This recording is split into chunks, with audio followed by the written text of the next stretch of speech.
بسم اللہ الرحمن الرحیم۔ السلام علیکم۔ قوم کے ہاتھوں اذیتیں اٹھانا۔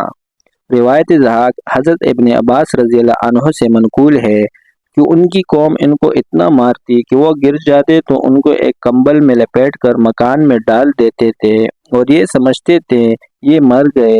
پھر جب اگلے روز ان کو ہوش آتا تو ان کو اللہ کی طرف بلاتے اور تبلیغ کے عمل میں لگ جاتے۔ محمد بن اسحاق نے عبید بن عمر الشی سے روایت کیا ہے کہ ان کو یہ خبر پہنچی کہ نوح علیہ السلام کی قوم ان کو گلا گھونٹ دیتی ہے، جس سے وہ بے ہوش ہو جاتے ہیں، اور جب ہوش آتا ہے تو یہ دعا کرتے ہیں: اے میرے پروردگار، میری قوم کو معاف کر دے، کیونکہ وہ جانتے نہیں کہ ان کی نسل کے ایمان لانے سے مایوس ہوئی تو یہ امید رکھتے تھے کہ ان کی اولاد میں کوئی ایمان لے آئے گا۔ وہ نسل بھی گزر جاتی تو تیسری نسل سے یہی توقع لگا کر اپنے فرض منصبی میں مشغول رہتے، کیونکہ ان نسلوں کی عمریں اتنی طویل نہ تھی جتنی حضرت نوح علیہ السلام کو بطور معجزہ عطا ہوئی تھی۔ قوم کے لیے بد دعا۔ جب ان کی نسل پر نسل گزرتی رہی اور ہر آنے والی نسل پچھلی سے زیادہ شریر اور بدتر ثابت ہوئی تو حضرت نوح علیہ السلام نے بارگاہ رب العزت میں اپنا شکوہ پیش فرمایا، جس میں بتلایا کہ میں نے ان کو رات دن اجتماعاً و انفراداً، اعلانیہ اور خفیہ، جو طریقے کسی اور کو راستہ پر لانے کا ہو سکتا ہے وہ سب اختیار کیا۔ کبھی اللہ کے عذاب سے ڈرایا، کبھی جنتوں کی نعمتوں کی ترغیب دلائی، اور یہ بھی کہ ایمان اور عمل صالح کی برکت سے تمہیں دنیا میں فلاحی اور خوشحالی نصیب ہوگی۔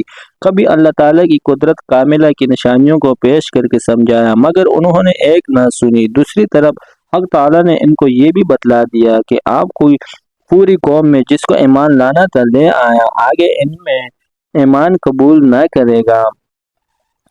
ان کا یہی مطلب ہے۔ اس وقت حضرت نوح علیہ السلام کی زبان پر بد دعا کے کلمات آئے جس کے آگے ذکر کیا گیا ہے، جس کے نتیجے میں پوری قوم غرق و ہلاک ہو گئی، بجز مومنین کے جن کو ایک کشتی میں سوار کر لیا گیا تھا۔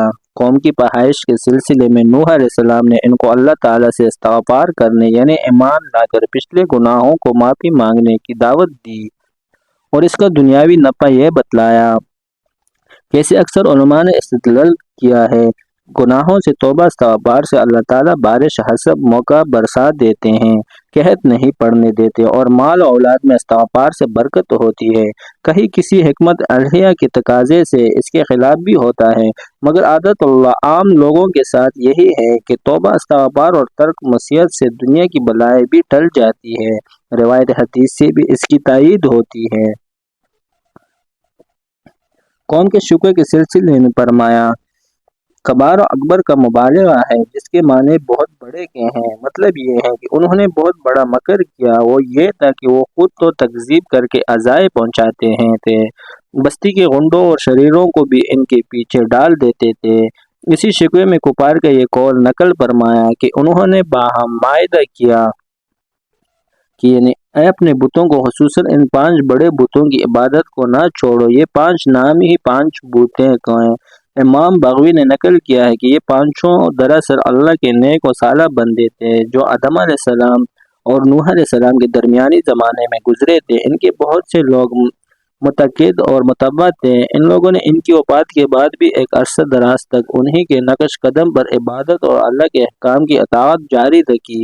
کچھ عرصے کے بعد شیطان نے ان کو سمجھایا کہ تم اپنے جن بزرگوں کے تابع عبادت کرتے ہو، اگر ان کی تصویریں بنا کر سامنے رکھا کرو تو تمہاری عبادت بڑی مکمل ہو جائے گی، خشوع و خضوع حاصل ہوگا۔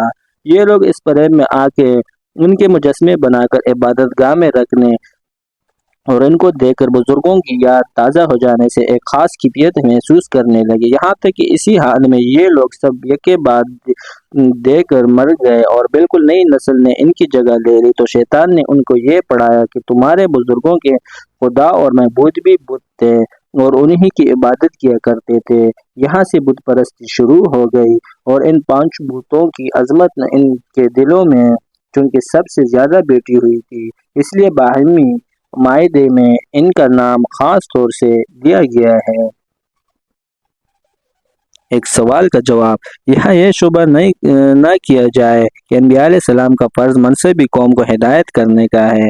نوح علیہ السلام نے ان کی گمراہی کی بد دعا کیسے کی؟ کیونکہ حقیقت یہ ہے کہ نوح علیہ السلام کو اللہ تعالیٰ نے اس کی تو خبر دے دی تھی کہ اب ان میں کوئی مسلمان نہیں ہوگا، اس لیے ان کا گمراہی اور کفر پر مرنا تو یقینی تھا۔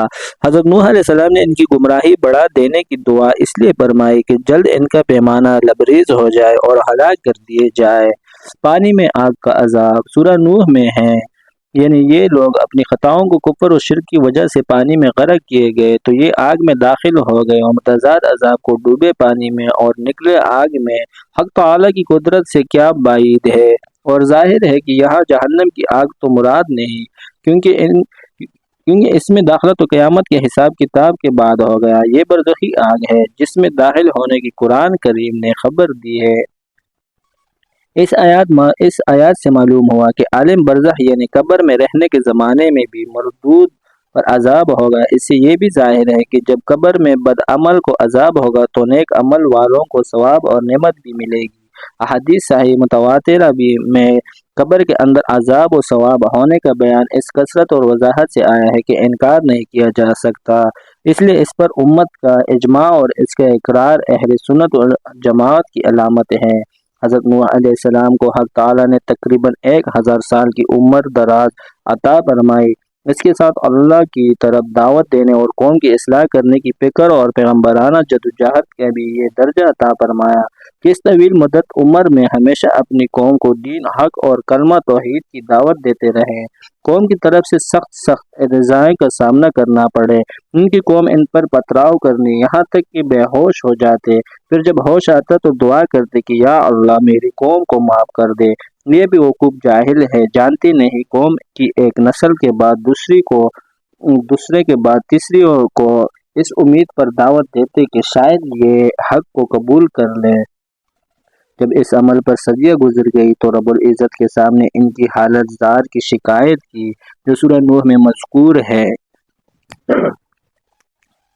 اور اتنے طویل مصائب کے بعد اس مرد خدا کی زبان پر یہ دعا آئی، اے میرے پروردگار، ان کی تکذیب کے بمقابل آپ میری مدد کیجیے۔ قوم نوح کا ظلم و جور حد سے گزر جانے کے بعد حق تعالیٰ نے حضرت نوح علیہ السلام کو خطاب فرمایا، جس میں اول تو حضرت نوح علیہ السلام کو یہ بتلایا گیا کہ آپ کی قوم میں جو ان کے ایمان لانا تھا لے آئے، اب کوئی اور شخص ایمان قبول نہ کرے گا۔